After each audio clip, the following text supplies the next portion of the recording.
So I got to thinking about what things in the story were purposefully left hanging, what things can we revisit or see at another period of time that could have some huge implications for the story.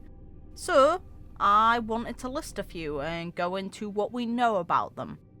The first one I honestly thought of when I came up with this idea was Dr. Primitive and the Galaxy Ranger's pursuit.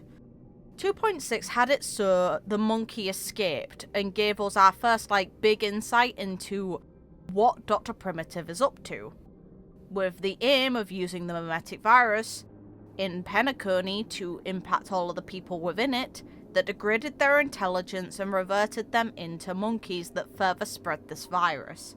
And then we got insight into Rapper's background, who was also a part of Dr. Primitive's experiments, even if he personally was not who created her, and instead it was a sect that followed him. We know that the Galaxy Rangers seek to destroy him.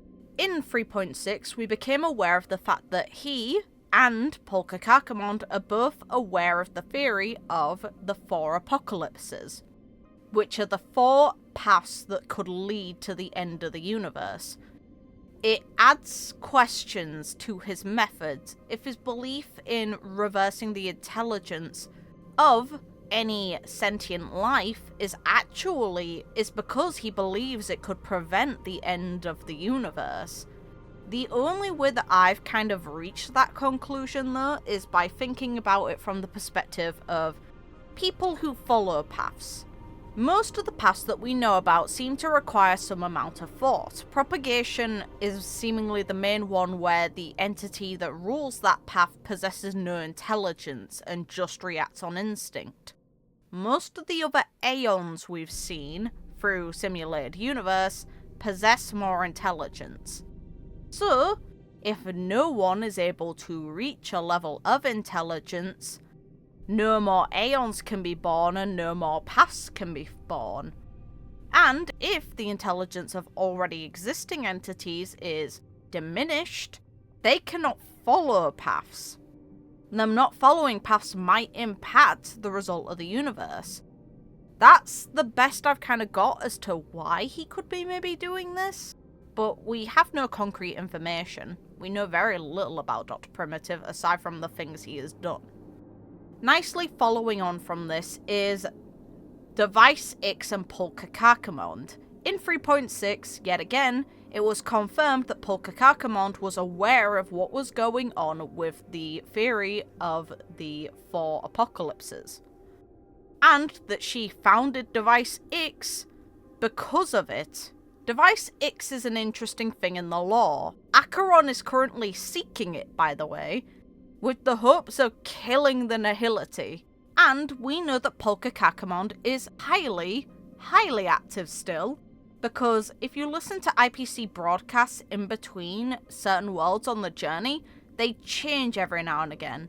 And Polka Kakamond has been mentioned before.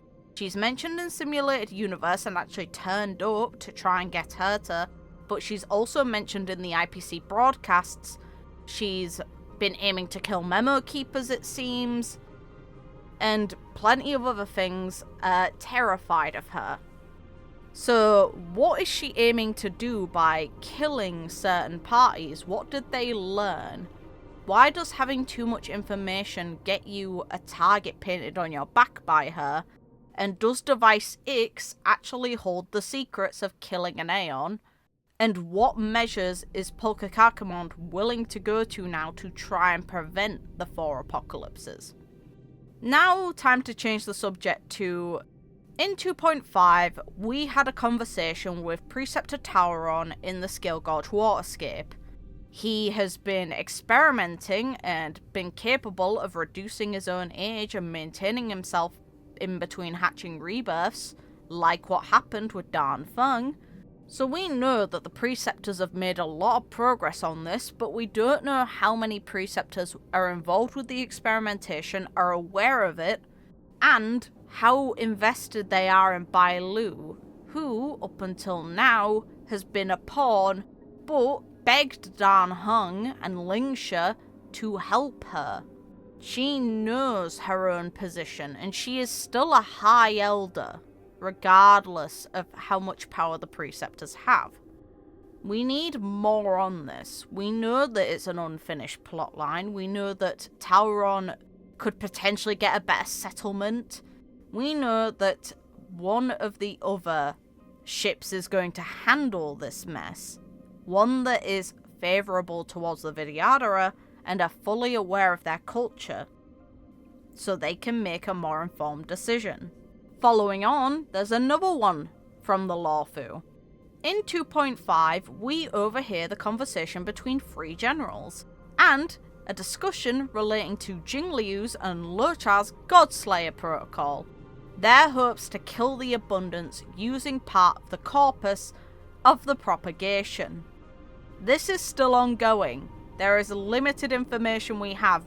Continuing on with the Xianzhe, in 2.5, we got a conversation between Feixiao and Jiaoqiu after she goes to check on him, and we discover he is blind. Moza made the point of an eye for an eye, and we know now that Feixiao aims to restore his sight. Then, within that same conversation / time, we get Feixiao saying that she is going to kill a Lord Ravager when she returns to her ship. So, when's that gonna happen? We now know who the Lord Ravagers are. Which one is she gonna kill? Is she gonna get Phantilia, who technically caused that mess? Or is it gonna be someone else to make a point?